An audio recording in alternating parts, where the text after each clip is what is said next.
नमस्कार। आज हम एक असाधारण शख्सियत झांसी की रानी लक्ष्मीबाई की कहानी पर थोड़ी गहराई से चर्चा करेंगे। हमारे पास जो स्रोत हैं झांसी की रानी एक अमर गाथा से, वो हमें सीधे 1857-58 के दौर में ले जाते हैं। जी हाँ, वो समय जब भारत में स्वतंत्रता की पहली चिंगारी भड़क रही थी और झांसी का किला वो तो अंग्रेजों के खिलाफ एक बड़े प्रतिरोध का गढ़ बन गया था। बिल्कुल, तो आज हमारा मकसद है रानी लक्ष्मीबाई के जीवन के उन अहम पड़ावों को समझना, मतलब उनके बचपन से लेकर एक निडर योद्धा बनने तक का सफर, जैसा ये स्रोत बताते हैं। हाँ, और ये सफर है भी कमाल का। जरा सोचिए 1858 का वो माहौल, किला जल रहा है, तोपों का शोर, तलवारें जल रही हैं और बीच में एक रानी अपनी आज़ादी के लिए लड़ रही है। रोंगटे खड़े हो जाते हैं सोचकर भी, और कहानी की शुरुआत भी उतनी ही दिलचस्प है। देखिए, 1828 में वाराणसी में जन्म हुआ। नाम था मणिकर्णिका, प्यार से लोग मनु कहते थे। मनु, हाँ सुना है। तो स्रोत बताते हैं कि उनका बचपन आम लड़कियों जैसा बिल्कुल नहीं था। मतलब गुड़ियों से खेलने की उम्र में उन्हें तलवारबाजी पसंद थी, निशानेबाजी, घुड़सवारी। अच्छा, घोड़े का भी जिक्र आता है शायद। हाँ बिल्कुल, उनका प्रिय घोड़ा बादल, वो भी उनकी पहचान बन गया था। और ये सब सिर्फ शौक नहीं था, ये तो जैसे भविष्य की तैयारी थी, है ना। उन्हें कहाँ पता था कि आगे एक राज्य संभालना है, युद्ध लड़ना है। सही कहा। और फिर वो वक्त आया जब मनु झांसी की महारानी लक्ष्मीबाई बनी, लेकिन यह ताज चुनौतियों के साथ आया। हाँ, चुनौतियां तो थीं। स्रोत बताते हैं कि 1853 में उनके पति महाराजा गंगाधर राव, उनका निधन हो गया। फिर उन्होंने दामोदर राव को गोद लिया। लेकिन अंग्रेजों ने इस बात को माना नहीं है ना, उनकी कोई नीति थी शायद। जी, वही सबसे बड़ा पेच था। वो थी डॉक्ट्रिन ऑफ लैप्स, जिसे व्यपगत का सिद्धांत कहते हैं। असल में ये अंग्रेजों की एक चाल थी राज्य हड़पने की। मतलब अगर राजा का अपना बेटा वारिस ना हो तो अंग्रेज उस राज्य को अपने कब्जे में ले लेते थे। उन्होंने दामोदर राव को कानूनी वारिस मानने से साफ इनकार कर दिया और झांसी को ब्रिटिश राज में मिलाने का ऐलान कर दिया। ये तो रानी के लिए बहुत बड़ा धक्का रहा होगा, राजनीतिक भी और व्यक्तिगत भी। बिल्कुल, और यहीं से उनका असली संघर्ष शुरू होता है। और उन्होंने इसका सामना कैसे किया? उनका वो एक वाक्य तो इतिहास में दर्ज है। हाँ, और क्या खूब दर्ज है।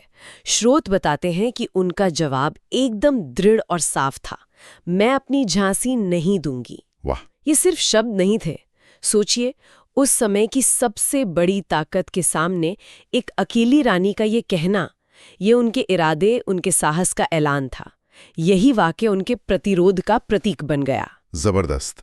अच्छा, तो इस ऐलान के बाद जब 1857 का संग्राम शुरू हुआ, तब रानी की क्या भूमिका रही? देखिए, वो सिर्फ महल में बैठने वाली रानी नहीं थी। स्रोत साफ बताते हैं कि वो इस संग्राम में पूरी तरह कूद पड़ी। मतलब सक्रिय रूप से? जी हाँ, बिल्कुल सक्रिय। वो खुद किले की दीवारों पर जाती थीं, सैनिकों का हौसला बढ़ाती थीं, रणनीति में हिस्सा लेती थी। मार्च 1858 में जब सर ह्यू रोज, एक बड़ा अंग्रेज जनरल था, हाँ। उसने भारी सेना के साथ झांसी को घेर लिया। रानी के पास सैनिक कम थे, साधन कम थे, फिर भी उन्होंने कई हफ्तों तक डटकर मुकाबला किया, किला बचाया। कमाल है, कम सेना के साथ इतने दिन तक टिके रहना। ये उनकी हिम्मत और नेतृत्व का सबूत है। तो फिर घेराबंदी टूटी कैसे? किले से निकलने वाली बात भी काफी मशहूर है। हाँ, वो भी एक अविश्वसनीय घटना है।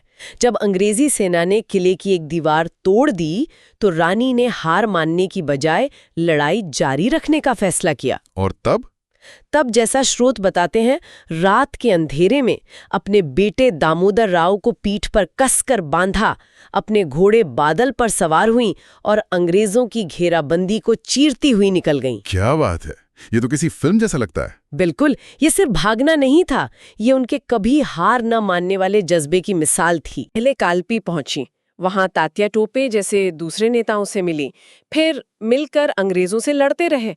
कालपी के बाद वो ग्वालियर गई। ग्वालियर? वहां क्या हुआ? स्रोत बताते हैं कि ग्वालियर में उन्होंने फिर से मोर्चा संभाला। ये उनकी आखिरी लड़ाई साबित हुई। और वहीं? हाँ, ग्वालियर के पास ही कोटा की सराय में 18 जून 1858 को लड़ते लड़ते युद्ध भूमि में वो वीर गति को प्राप्त हुई। महज 29 साल की उम्र थी उनकी। सिर्फ 29 साल? लेकिन एक बात और, उनकी बहादुरी ऐसी थी कि दुश्मन भी कायल थे। वो अंग्रेज जनरल ह्यू रोज, जिसने उनके खिलाफ जंग लड़ी थी, हाँ। उसने क्या कहा? उसने भी माना और कहा, यहाँ लेटी हुई औरत रानी लक्ष्मीबाई के शव की ओर इशारा करते हुए विद्रोही नेताओं में अकेली मर्द थी, या कुछ स्रोत कहते हैं उसने कहा वो विद्रोही नेताओं में सबसे बहादुर और बेहतरीन थी। दुश्मन से ऐसी तारीफ मिलना, ये तो बहुत बड़ी बात है। बहुत बड़ी बात। ये रानी के असाधारण होने का सबसे बड़ा सबूत है। शायद इसीलिए उनकी कहानी आज भी हमें इतना प्रेरित करती है।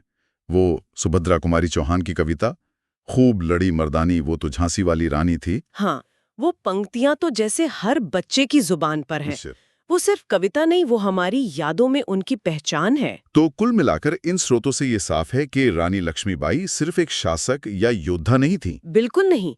वो साहस का प्रतीक थीं, नेतृत्व का प्रतीक थीं, देशभक्ति का और अन्याय के खिलाफ कभी न झुकने वाले इरादे का प्रतीक थीं। उनकी कहानी ये दिखाती है कि मुश्किल हालात में भी एक इंसान का संकल्प, उसका बलिदान इतिहास बदल सकता है और आने वाली पीढ़ियों को रास्ता दिखा सकता है। और चलते चलते एक सवाल छोड़ जाते हैं सोचने के लिए।